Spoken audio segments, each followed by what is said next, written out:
capítulo 23, Primera de Samuel, capítulo 23, bajo el título En Dios tenemos verdadera seguridad, o en Dios tenemos seguridad.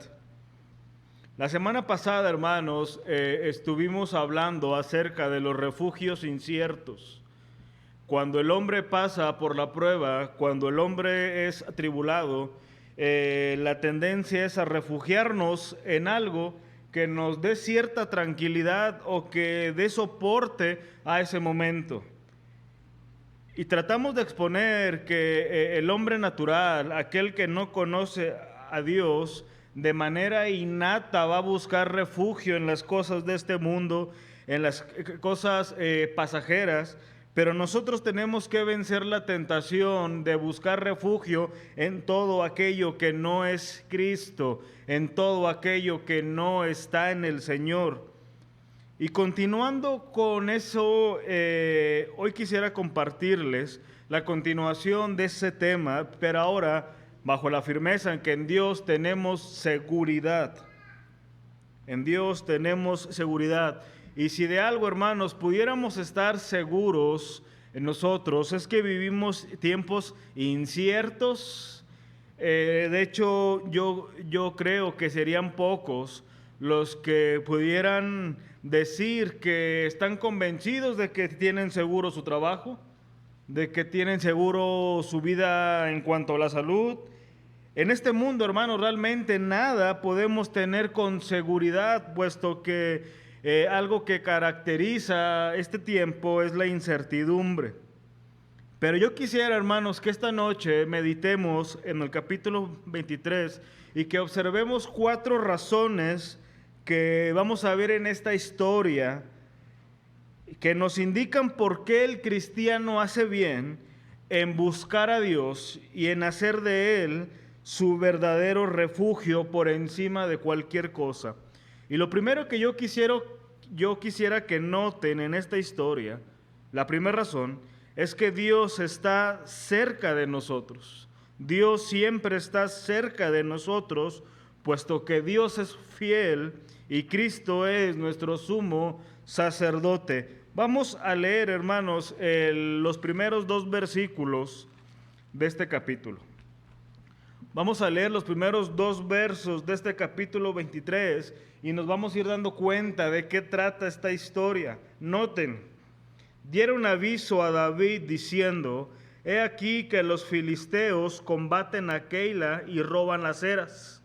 Y David consultó a Jehová diciendo: ¿iré a atacar a estos filisteos? Y Jehová respondió a David: ve, ataca a los filisteos y libra a Keila. Para poder entender mejor este encabezado, nos es necesario recordar bajo qué contexto llega David a esta ciudad de Keila. Hasta este punto, hermanos, recordemos que la vida de David ha sido complicada y ha sido muy contrastante. David se da a conocer a la nación de Israel tras vencer a Goliat. Sin embargo, a partir de ese momento es que cobra sentido su vida en relación a la vida pública de la nación. Después de esta victoria, se nos presenta a un David que hace pacto con Jonatán y tiene que huir tras la confirmación de las perversas pretensiones del rey Saúl hacia David.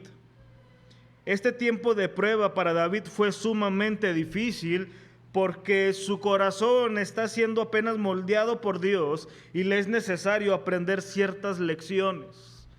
Recordemos que tras la confirmación de que Saúl busca su vida, David emprende su viaje a la ciudad de Nob. Allí tiene una plática muy peculiar con uno de los sacerdotes, donde le pide alimento, esos panes sagrados de la proposición, y también le solicita armas al darse cuenta de la presencia de uno de los pastores de Saúl. Bajo ese miedo huye paradójicamente hacia Gat, donde está el rey Aquis, y recordemos que en esta ciudad David tiene que fingir locura, deja salir baba tras su barba, la saliva, para que lo cataloguen como alguien loco y quiten ese pensamiento del que tenían enfrente era David. Aquí tiene que mentir nuevamente David. De aquí sale huyendo a Adulam, donde se halla con sus padres y algunos más que pasaban por entornos difíciles. En cada uno de estos lugares, David buscó refugio en las armas, en las mentiras, en su familia y en los de su misma condición. Lamentablemente, como explicamos la semana pasada, en todo esto David no se refugió en Dios y las consecuencias fueron trágicas. 85 sacerdotes fueron asesinados, mas todos los hombres de aquella ciudad, mujeres y niños, incluidos los de pecho, de tal manera que terminamos el capítulo 22 con las palabras de David: yo sé que yo he provocado la muerte de esos hombres. Cuando nosotros buscamos refugio y consuelo fuera del Señor, tenemos que estar conscientes de que no solamente nos hacemos daño a nosotros, sino a los que nos rodean y a los que están bajo nosotros. Este fue el caso de David. Buscar refugio fuera de Dios siempre traerá dolor a la vida del que lo hace, incluido a los que nos rodean. Y es en ese contexto que David llega a la ciudad de Keila, tras el informe de que los filisteos la estaban combatiendo y estaban a punto de robar las eras. Keila era una ciudad que pertenecía a Israel y además era una ciudad fortificada, es decir, que era una ciudad de las pocas de aquel tiempo que contaba con murallas. Una vez que ingresaban, difícilmente podían salir de allí sin un permiso previamente dado. La vulnerabilidad de esta ciudad yacía en sus campos. Entonces estos filisteos lo que hicieron fue que dejaron que los habitantes de esta ciudad trabajaran todo el año y al momento de ir a recoger el fruto, llegan, se roban la cosecha y lo transportaban hacia su ciudad. Bajo esto, recordemos que la responsabilidad de defender a la ciudad era de Saúl, no de David, porque él era el rey. Pero era evidente que para este punto Saúl ya no era el rey de Israel, a menos en cuestiones prácticas. Saúl se había convertido en el tipo de hombre que Israel ya no necesitaba. Él estaba más preocupado en sus cosas personales con David. Es por eso que le informan a David: hoy está pasando esto, ayúdanos. ¿Qué fue lo que hizo David? En los 2 versículos que leímos, se nos menciona que lo que hizo rápidamente fue consultar a Dios. Iré a atacar a los filisteos, y Jehová respondió: ve, atácalos y libra a la ciudad de Keila. Ahora, estos 2 versículos, hermanos, los pudiéramos pasar desapercibidos sin darle tanta relevancia, pero yo quisiera que noten lo siguiente. Al inicio de esta historia se nos presenta a un David resuelto a refugiarse en Dios y no en los hombres o en cualquiera de las cosas que él había venido haciendo. No sabemos, pero yo creo que en este caso no es malo especular en que le pesó definitivamente las muertes de esos hombres. Pero aquí lo sorprendente no es la actitud de David hacia Dios, ya resuelto a consultarlo, sino el accionar de Dios hacia David. Porque yo pregunto, después de la conducta de David, de haber propiciado la muerte de los sacerdotes de Jehová, ¿sería injusto si Dios hubiese decidido en un sentido darle la espalda a David? Definitivamente no. Es más, sería lo justo que Dios diera castigo a este hombre, que se alejara de David o cualquier tipo de juicio por su actitud, por sus acciones, por sus palabras. Pero aquí es donde yo quisiera que noten, hermanos, que no olvidemos lo que dice la Escritura. Vean lo que dice Romanos 9, 14 al 18. ¿Qué pues diremos? ¿Que hay injusticia en Dios? En ninguna manera. Pues a Moisés dice: tendré misericordia del que yo tenga misericordia y me compadeceré del que yo me compadezca. Así que no depende del que quiere ni del que corre, sino de Dios que tiene misericordia, porque la Escritura dice a Faraón: para este mismo te he levantado, para mostrar en mí mi poder, y para que mi nombre sea anunciado por toda la tierra. De manera que de quien quiere tiene misericordia, y al que quiere endurecer, endurece. Este pasaje evidentemente está bajo el entorno de la salvación, pero resalta que es de Dios la voluntad tener misericordia de los hombres, como del mismo modo retenerla. Y es evidente que tenemos aquí en esta historia a un Dios que quiso tener misericordia de David y lo manifestó no dejándolo a la deriva ni a su suerte, sino que Dios en su benevolencia lo escuchó y le respondió: haz, que yo ya he resuelto ese problema con los de Keila y los filisteos.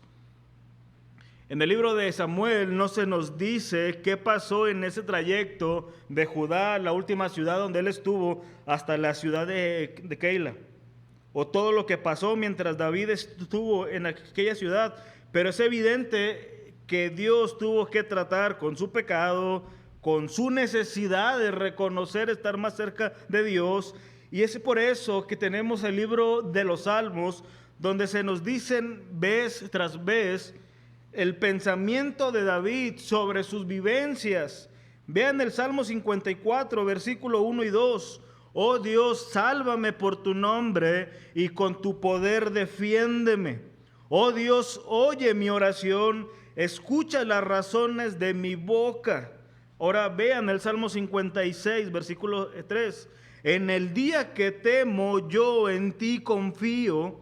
En Dios alabaré su palabra, en Dios he confiado, no temeré. ¿Qué puede hacerme el hombre? Todos estos salmos es la conclusión a la que llegó David después de algunas de sus vivencias narrados en estos libros históricos.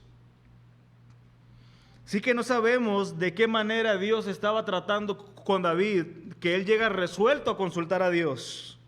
Pero hay algo que la Escritura sí dice acerca de los que le buscan después de haber pecado.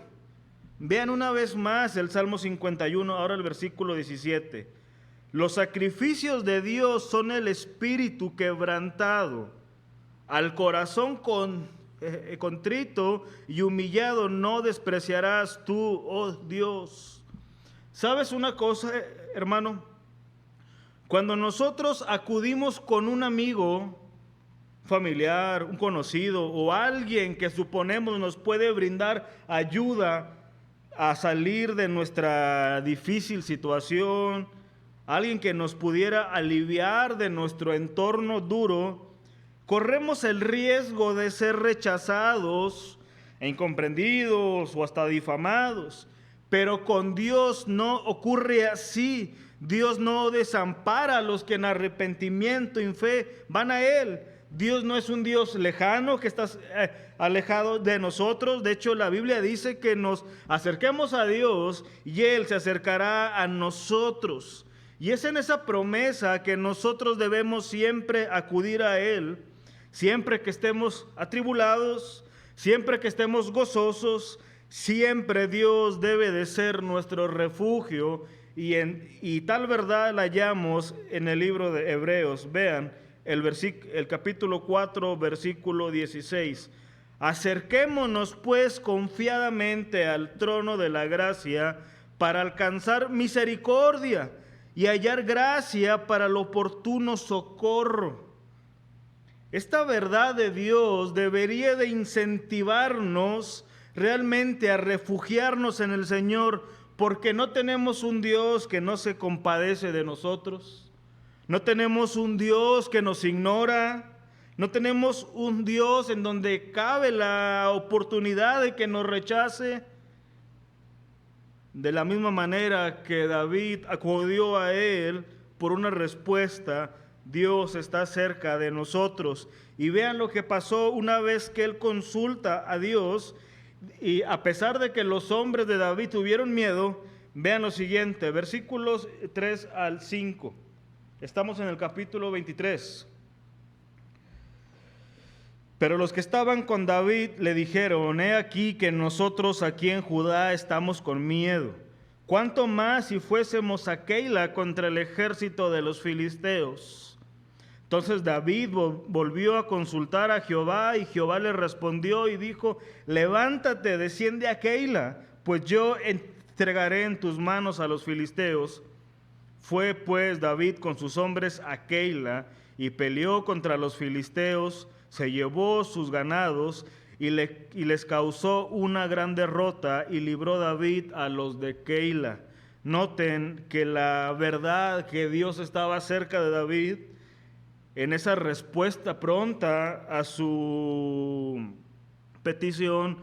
Los hombres tuvieron valor y salieron avantes de esta derrota. Así que la primera razón que tenemos para refugiarnos verdaderamente en Dios es muy sencilla, pero hermanos, es muy contundente si cada día lo contemplamos así. Dios verdaderamente está cerca de nosotros. Pero en segundo lugar, hermanos, yo quisiera que notemos ahora en esta historia una segunda razón, y es que en Dios ya tenemos la revelación completa.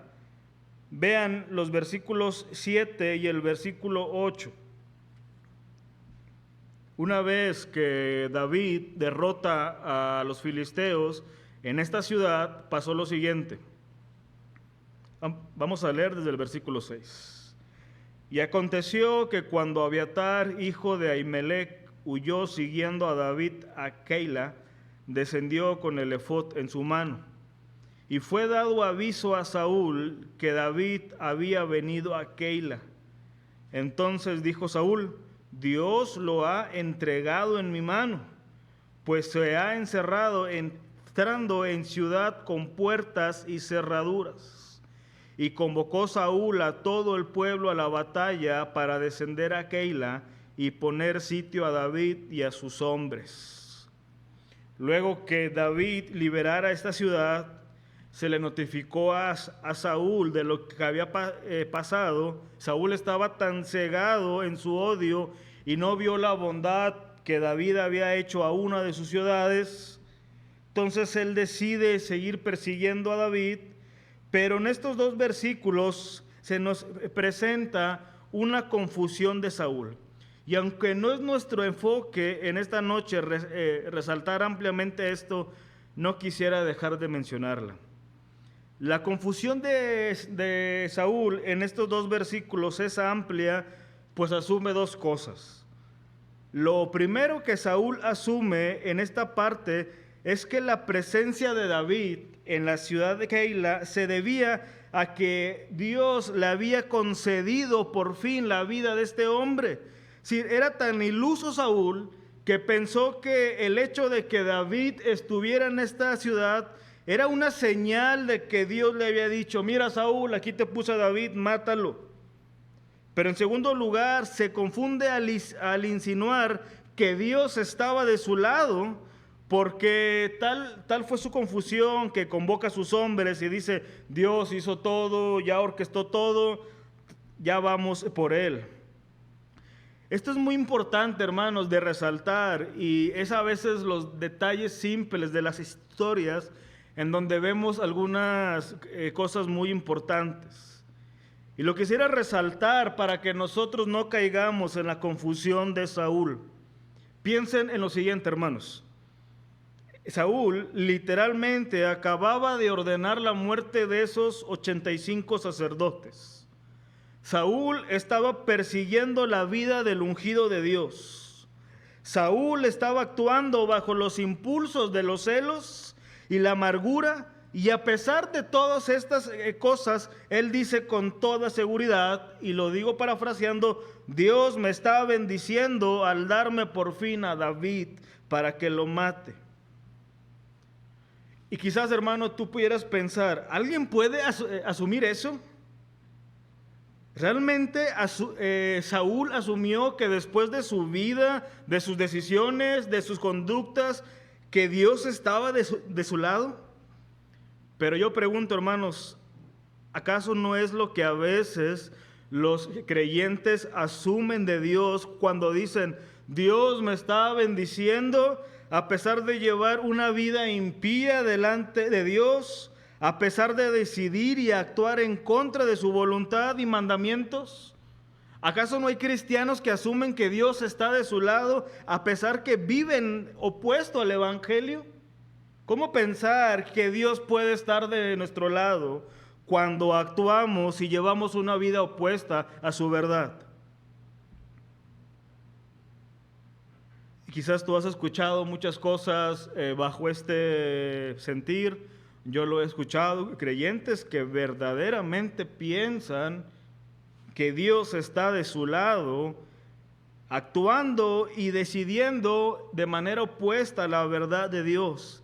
Y déjame decirte, hermano, que la bendición de Dios no puede estar presente en la rebelión hacia todo lo que Dios es y todo lo que Dios ha dicho. Allí no puede estar la bendición de Dios. Puede estar presente su misericordia, puede estar presente su paciencia, pero esto no es una señal para asumir que Dios está bendiciendo eso que es opuesto a su perfecta ley. Y esto pasa, hermanos, al menos en el caso de Saúl, esto le pasó por adoptar una revelación de Dios subjetiva, mística y por medio de las experiencias. Y lo mismo le pasa a los creyentes cuando adoptan una revelación de Dios mística, subjetiva y por las experiencias por encima de la revelación de Dios inerrante, plenaria y suficiente en las Escrituras. Déjame decirte lo siguiente: las experiencias que nosotros tenemos en la vida espiritual, en algún modo no son la hermenéutica para verificar la voluntad de Dios. Nuestras experiencias no son el estándar para entender las Escrituras. Es decir, no a partir de que yo experimenté algo, es que tomo esa experiencia y voy a las Escrituras. No, son las Escrituras las que me ayudan a entender las experiencias que Dios me permite vivir. Yo creo, hermanos, que todos hemos tenido esas experiencias con aires de sobrenaturales o hasta un poco místicas, pero no son ellas las que interpretan las Escrituras, son las Escrituras las que nos ayudan a digerir eso. Menciono esto por lo siguiente que tenemos en nuestra historia. David, una vez que David sabe que Saúl va a llegar a Keila, él le manda llamar al sacerdote Abiatar y le pide el efod. Vean los versos 9 al versículo 12. Mas entendiendo David que Saúl ideaba el mal contra él, dijo a Abiatar sacerdote: trae el efod. Y dijo David: Jehová, Dios de Israel, tu siervo tiene entendido que Saúl trata de venir contra Keila a destruir la ciudad por causa mía. Y aquí hace una pregunta, versículo 11. ¿Me pueden ayudar, hermanos, a leerla, por favor?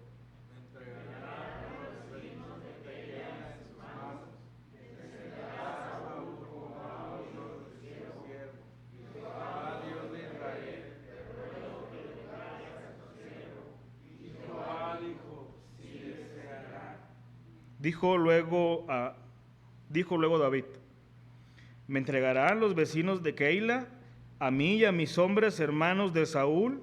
Y Jehová respondió: sí, os entregarán.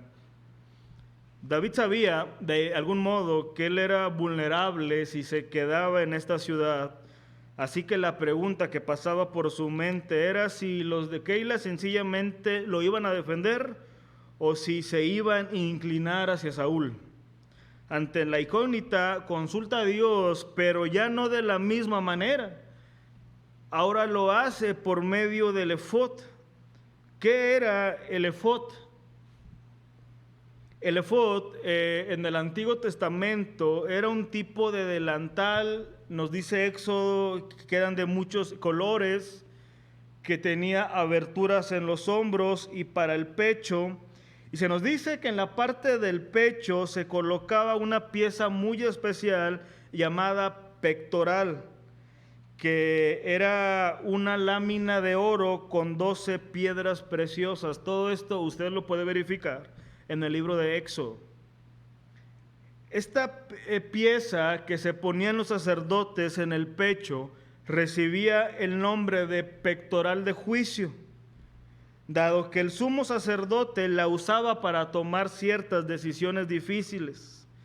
En esos momentos donde su juicio no le alcanzaba para discernir la voluntad de Dios, él pedía revelación por medio de 2 piedras que se guardaban dentro de un bolsillo entre el pectoral y el efod. Estas piedras eran el Urim y el Tumim. Entonces, en los momentos que el sumo sacerdote necesitaba tomar una decisión importante, para la cual no le bastaba su juicio personal, necesitaba una revelación divina, entonces el sacerdote iba por estas piedras, consultaba a Dios, y según cuenta la tradición, Dios hablaba por medio de ciertas luces que iluminaban a estas piedras, confirmando ciertos aspectos de la pregunta. Así fue el medio por el cual Dios hablaba a los sacerdotes en ciertas situaciones. La consulta que David quería hacerle a Dios por medio del Urim y el Tumim era prácticamente qué debía de hacer tras la pregunta si los habitantes de Keila iban a estar por su causa o por la de Saúl. Ahora, bajo esto, hermanos, nos es importante a nosotros entender lo siguiente. Aquí es importante que usted y yo entendamos que nosotros en este tiempo, con la revelación completa de las Escrituras, ya no somos llamados a buscar la voluntad de Dios por medio del misticismo o de cualquier medio fuera de la palabra. Nosotros ya no necesitamos consultar por el Urim y el Tumim. Nosotros ya no necesitamos nuevas y novedosas revelaciones, nuevas profecías, sueños, lenguas que tengamos que estar interpretando. Nosotros no necesitamos los horóscopos ni medios de adivinación. Todo eso, hermanos, Dios los condena. Lo que el creyente necesita en este tiempo verdaderamente es a Dios y conocer a Dios, y para eso tenemos la palabra profética más segura. Nota lo que dice 2 de Pedro, capítulo 1, versículo 19. Tenemos también la palabra profética más segura, a la cual hacéis bien en estar atentos como una antorcha que alumbra en lugar oscuro, hasta que el día esclarezca y el lucero de la mañana salga en vuestros corazones, entendiendo primero esto, que ninguna profecía de la Escritura es de interpretación privada, porque nunca la profecía fue traída por voluntad humana, sino que los santos hombres de Dios hablaron siendo inspirados por el Espíritu Santo. Nota, hermano, que el texto dice más segura. Tenemos la palabra profética más segura. Y la pregunta es, ¿pero más segura de qué? Más segura que cualquier palabra, revelación, sueños o pensamientos que los hombres en el presente dicen que Dios les habla. Primero, porque la palabra escrita no fue traída a nosotros por consejo humano, sino que los santos hombres de Dios hablaron siendo inspirados. A diferencia de tantas supuestas revelaciones subjetivas, llenas de misticismos, de irrealidades, de chantajes y de conveniencias, la Escritura es de origen divino y no privado y no personal. Es por eso que ninguna interpretación es privada. En los tiempos de David, hermanos, recordemos, yo sé que es muy obvio, pero no está de más mencionarlo, que no estaba ni aún conformado el Antiguo Testamento, mucho menos las Escrituras. Es por eso que en todo el Antiguo Testamento usted puede ver que Dios hablaba por medio de sueños, de ciertas teofanías, de ciertas revelaciones, Pero ahora, hermanos, tenemos la palabra completa. El canon ya está cerrado. Ya no necesitamos todo eso, lo que he venido diciendo. Ya tenemos la Escritura. Dios se ha revelado por medio de su creación. Dios se ha revelado por medio de Cristo. Y todo ello lo sabemos por la máxima revelación de Dios, que son las Escrituras. Ahora, hermanos, ¿qué hacemos nosotros cuando queremos conocer la voluntad de Dios en cosas específicas que aparentemente la Biblia no trata, o al menos no directamente por nombre? David preguntó directamente y específicamente a Dios: ¿los de Keila me van a traicionar? Yo no sé, hermanos, si tú estás en esa situación de que quisieras preguntar a Dios específicamente algo, sí, específicamente. Yo sé que muchos jóvenes sí, ¿verdad? Y cuando platicamos que les gustaría saber: Dios, dime específicamente el nombre con quien me he de casar, dime el año y el lugar.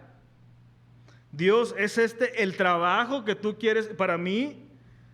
Dios, esta opción, bla, bla, bla. La verdad, hermanos, es que no vamos a hallar un solo versículo en que quizás responda de manera específica a algunas de nuestras preguntas. Sin embargo, hermanos, recordemos que en la Escritura Dios ha revelado lo que Dios ama, en lo que Dios se complace. En la Escritura también tenemos lo que Dios rechaza y lo que Dios aborrece, y bajo lo cual nosotros tenemos preguntas que bien pueden ser indicativos de dónde está la voluntad de Dios en esas cosas. Esto va a traerme edificación, esto me va a llevar a pecar y violar la ley de Dios, esto me va a acercar al Señor, esto va a resultar en un bien para la iglesia, esto va a resultar en un bien para mi hermano. Y precisamente, hermanos, en esa revelación completa es que nosotros podemos tener seguridad de buscar al Señor, porque Dios no es subjetivo, su palabra no es ambigua, sino que el sí de Dios es sí en todo momento. Y precisamente es en esa revelación completa en que nosotros hallamos una razón más para refugiarnos en Dios. Así que, hermanos, en tercer lugar, yo quisiera que notemos ahora en esta historia que Dios todo lo conoce.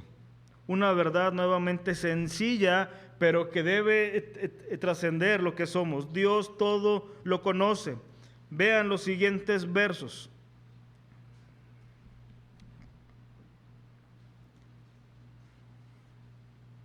Vean, hermanos, a partir del versículo 11. Y yo quisiera que noten lo que tenemos aquí por delante. Versículo 11. ¿Lo pueden leer, hermanos? Por favor.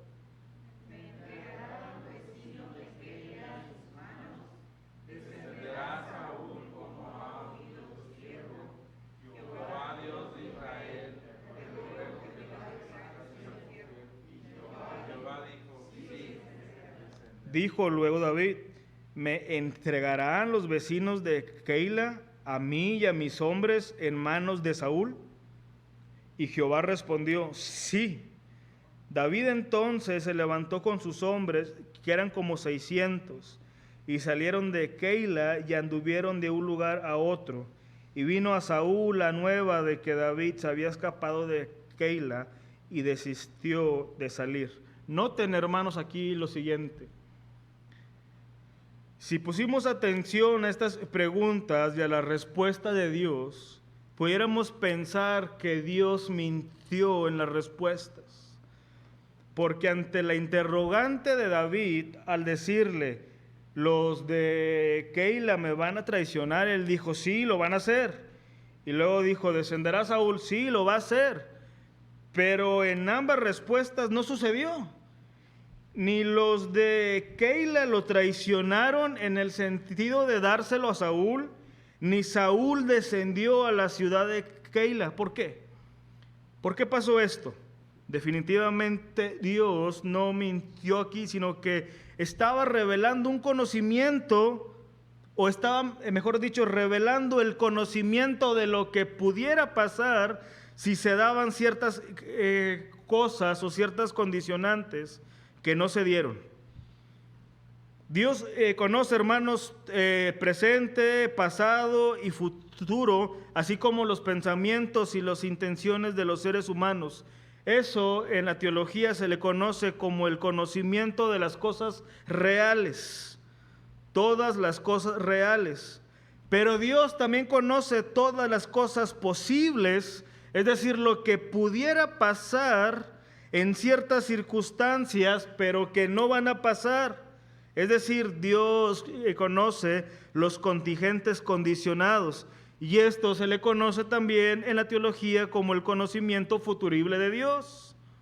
Y aquí tenemos un claro ejemplo.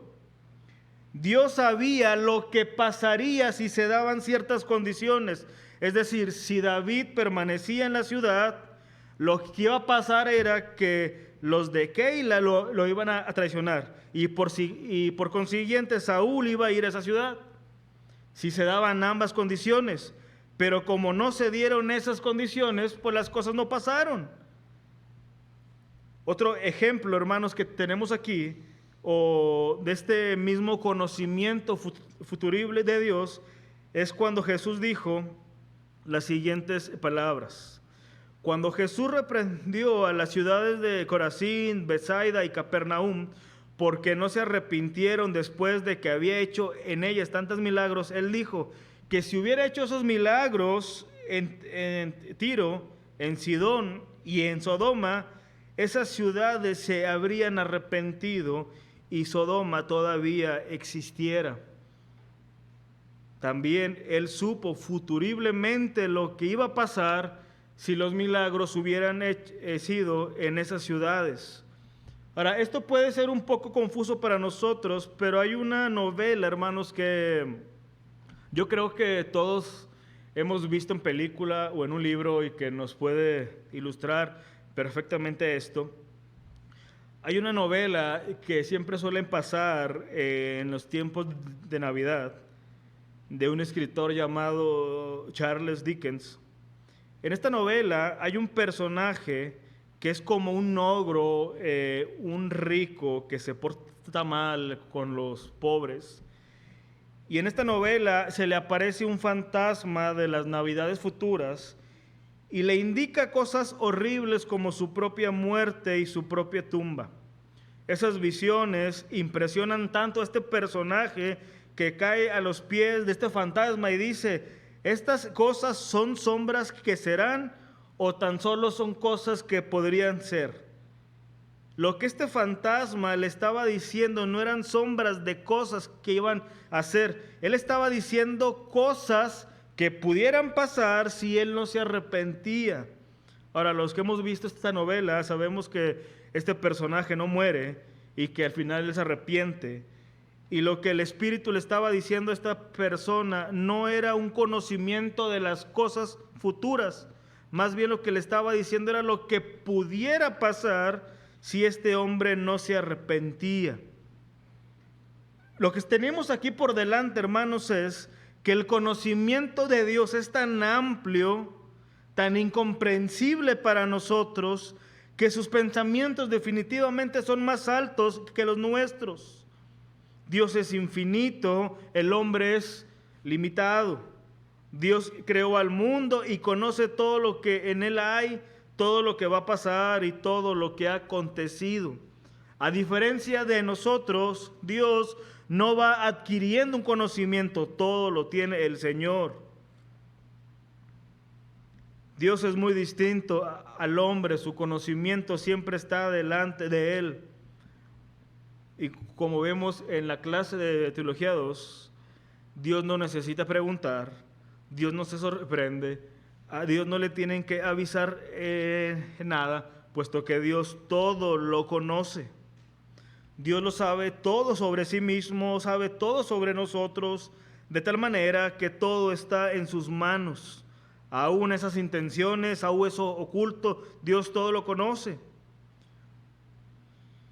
Dios conoce nuestros pensamientos más profundos, de tal manera que dijo el proverbista: el hombre mira lo que está delante de sus ojos, pero el Señor mira el corazón. Hermanos, Dios lo conoce todo. ¿Cómo no refugiarnos en un Dios que sabe absolutamente todo de nosotros, nuestros pecados pasados, nuestras incertidumbres, nuestras dudas, nuestras luchas, nuestras preocupaciones sobre el futuro, nuestras preocupaciones sobre la incertidumbre, sobre la economía, la salud, sobre la familia, sobre la salvación de los nuestros, sobre lo que va a pasar con la iglesia? Todo el Señor lo sabe perfectamente. ¿Y cómo no nosotros nos refugiamos en un Dios omnisciente que todo lo conoce? Sabes, hermano, que yo pienso que uno de los pecados modernos o más presentes en el hombre moderno es el dejar de maravillarse por Dios. Hace tan solo unos días o una semana salió a la venta el nuevo iPhone. Y todos maravillados por sus funciones, por su costo y cosas más. Nos maravillamos por las cosas que salen, por la nueva tecnología, por las nuevas monedas, pero pocas veces nosotros decimos, como el propio David: tal conocimiento es demasiado maravilloso para mí. Grande es, no lo puedo entender. ¿Cuándo fue, hermano, la última vez que tú, al contemplar acerca de Dios, quedaste maravillado? ¿Realmente Dios es así? Muchas de nuestras frustraciones presentes son por incertidumbres pasadas. Y quizás, hermano, tú te has preguntado: ¿qué hubiera pasado en mi vida si tan solo hubiera decidido diferente a lo que hice esa vez? ¿Dónde estaría hoy si tan solo no hubiese dejado esa oportunidad? Lo cierto es que no lo sabemos, pero Dios sí. Dios sabe esas cosas que pudieron haber pasado si hubiésemos hecho cosas distintas. Y aunque esto no evade nuestra responsabilidad, sí nos debe de dar confianza de que el Señor lo sabía plenamente. Y en eso debemos descansar nosotros. Estamos en el punto en el que Dios soberanamente ha decidido tenernos, y eso debe ser consuelo para nosotros. Y precisamente esto nos lleva, hermanos, a nuestro último punto de esta noche para cerrar. Una cuarta razón de por qué refugiarnos en el Señor es que Dios se encargará de cumplir su propósito en nosotros. Vean, hermanos, el versículo 15 al 18.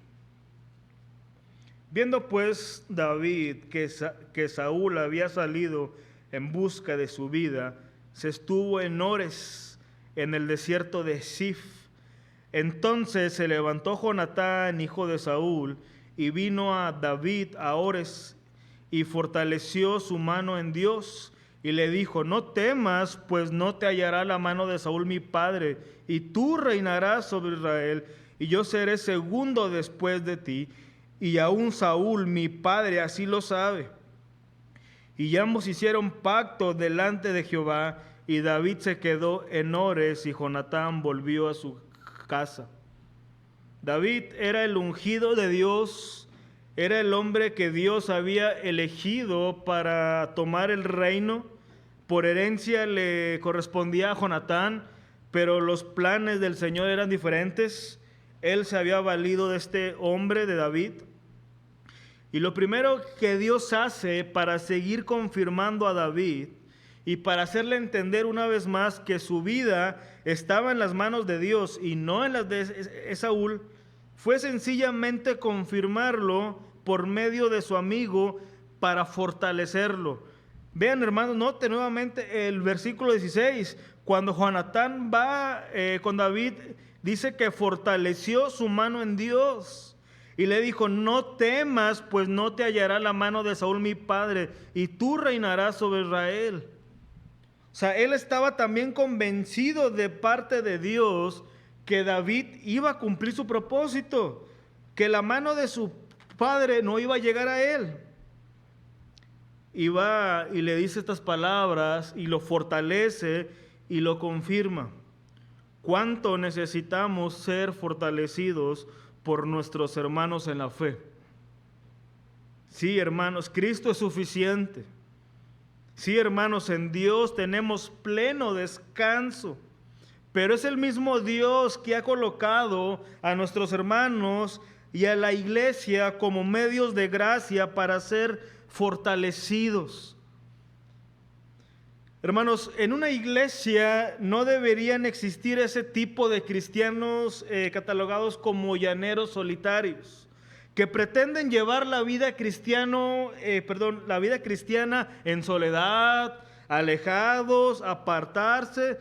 Todos necesitamos un tiempo, sí, a solas con el Señor, pero la vida cristiana se ha de llevar dentro de una comunidad, dentro con otros creyentes. Necesitamos ser fortalecidos. Y en este caso, quizás David necesitaba esas palabras de decir: hey, no temas, el Señor hará lo que ha determinado hacer en tu vida.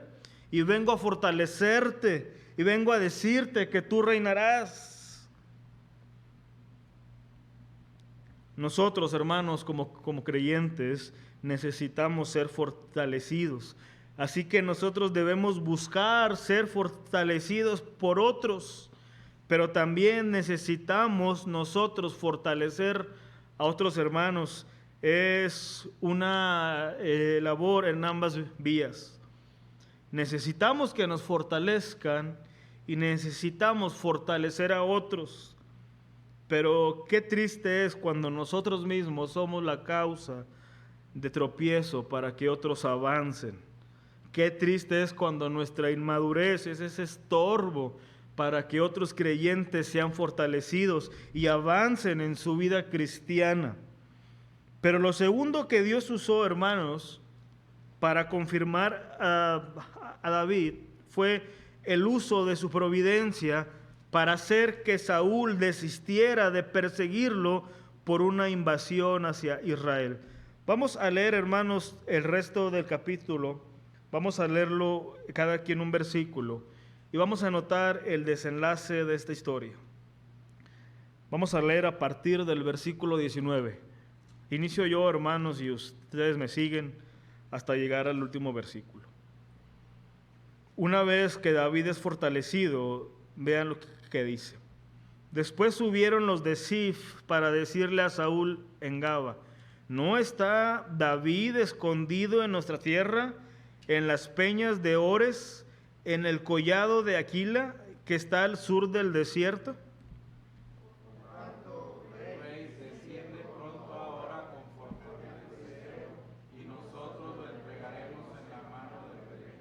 Y Saúl dijo: bendito seáis vosotros de Jehová, que habéis tenido compasión de mí.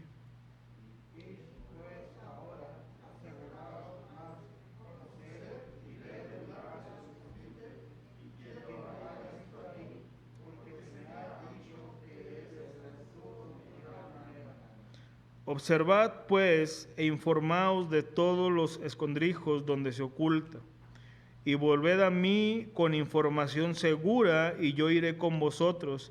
Y si él estuviera en la tierra, yo le buscaré entre todos los millares de Judá.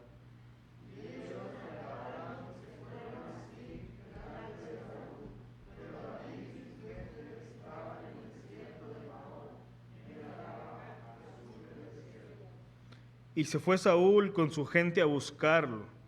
Pero fue dado aviso a David y descendió a la peña y se quedó en el desierto de Maón. Cuando Saúl oyó esto, siguió a David al desierto de Maón.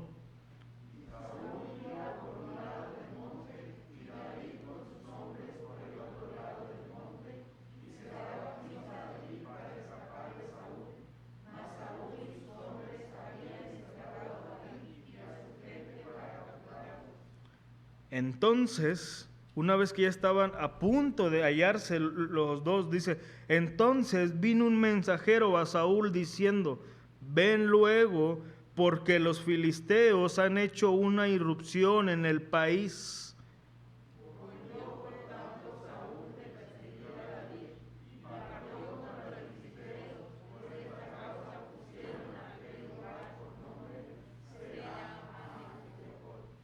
Entonces David subió de allí y habitó en los lugares fuertes de Engadi.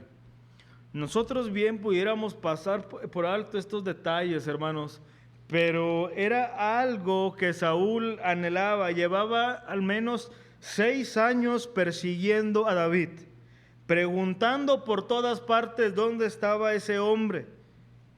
Y cuando por fin estaban tan cerca, algunos comentaristas dicen que muy probablemente era cuestión de 2 kilómetros, o sea, no era prácticamente nada, o sea, los dos estaban allí.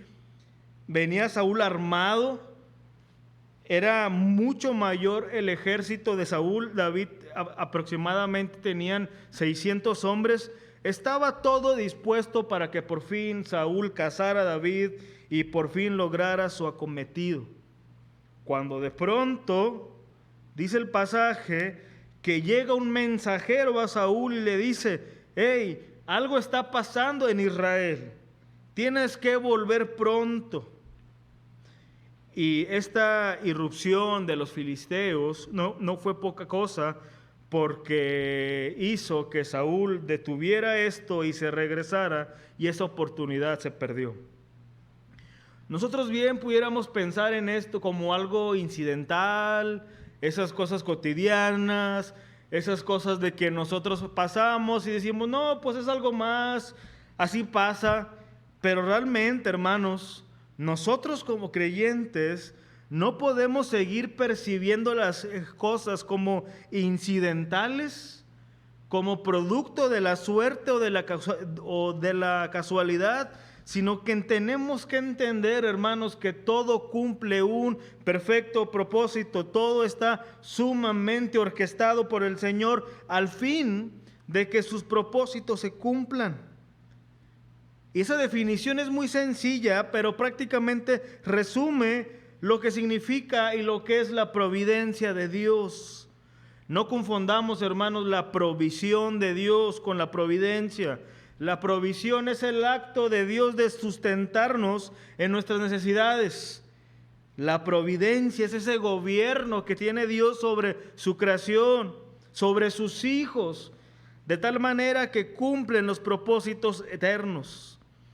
De hecho, una definición, pudiéramos decir que Dios provee lo necesario, prepara lo necesario, planea lo necesario y arregla lo necesario con un conocimiento de antemano, de tal manera que la providencia no solamente significa que Dios tiene una visión previa de las cosas, sino que Dios las provisiona, las supervisa y las cuida con una determinación anticipada. Esto implica que Dios tiene cuidado de su creación, de sus criaturas, y Él ha tomado una prevención con el propósito de llegar a un fin deseado. Sabes, hermanos, que por medio de su providencia Dios nos ha llevado hasta este punto. Es por medio de lo que nosotros a veces decimos muy coloquialmente: Dios abre puertas, Dios cierra puertas, que a veces decimos muy coloquialmente. Son por esos detalles de que Dios nos va llevando y va cuidando de que nosotros lleguemos a ese punto deseado. No, hermanos, no fue la decisión de tu jefe, no fue la enfermedad, no fue el choque, no fue el que ya no hubo trabajo, no fue que la ciudad pasó por ciertas situaciones. Es el Señor orquestando todo de tal manera que nosotros cumplimos sus propósitos. En esas causalidades es que el Señor nos va llevando hacia un punto perfecto. Y es por eso, hermanos, que tenemos una razón suficiente para confiar a Dios. Dice la Biblia que sabemos, para los que aman a Dios, todas las cosas cooperan para bien. Esto es, para los que son llamados conforme a su propósito. Esta palabra, que la versión de las Américas dice cooperan, tiene una traducción correcta, puesto que en el original es sunergeo, que significa colaborar conjuntamente. Es decir, Dios hace lo necesario continuamente para que sus llamados cumplan sus propósitos. Esta verdad, hermanos, es de gran consuelo para nosotros, puesto que todas las cosas por las que pasamos tienen un propósito, alegres, tristes, difíciles, adversas, tienen un propósito, y es el cual Dios cada día nos va llevando a ese propósito alto y sublime. Y culmino, hermanos, leyendo este versículo que encierra tal verdad. Filipenses 1:6 dice: estando persuadido de esto, que el que comenzó en vosotros la buena obra, la perfeccionará hasta el día de Jesucristo. Si pudiéramos decir, o si alguien te llega a preguntar, hermano, ¿qué significa este pasaje? De manera muy sencilla, tú di que Dios termina lo que inicia. Dios no deja las cosas a medias. Dios termina lo que inicia, y lo que Dios ha iniciado en nosotros, el Señor en su soberana voluntad, por medio de su providencia, Dios lo llevará a cabo. Vamos a orar, hermanos. Padre, te damos gracias, Señor, porque es en tu palabra que hallamos suficientes argumentos, por lo cual, Señor, es correcto y es sabio refugiarnos en ti. Te suplicamos que nos perdones, Señor, cuando en nuestra inmadurez y en nuestra prontitud pensamos que son las personas, que son el dinero, que son los vicios, en donde va a hallar nuestro corazón descanso y refugio. Es solamente en ti, Señor, que el hombre puede experimentar verdadera paz y verdadera seguridad. En medio de un mundo inseguro e incierto, en ti hallamos plena seguridad, puesto que tú todo lo conoces, puesto que estás cerca de nosotros, puesto que cumplirás tu propósito en nosotros, y puesto que tú te has revelado a nosotros. Gracias, Señor, y te lo suplicamos en el bendito nombre de Jesús. Amén. Gracias.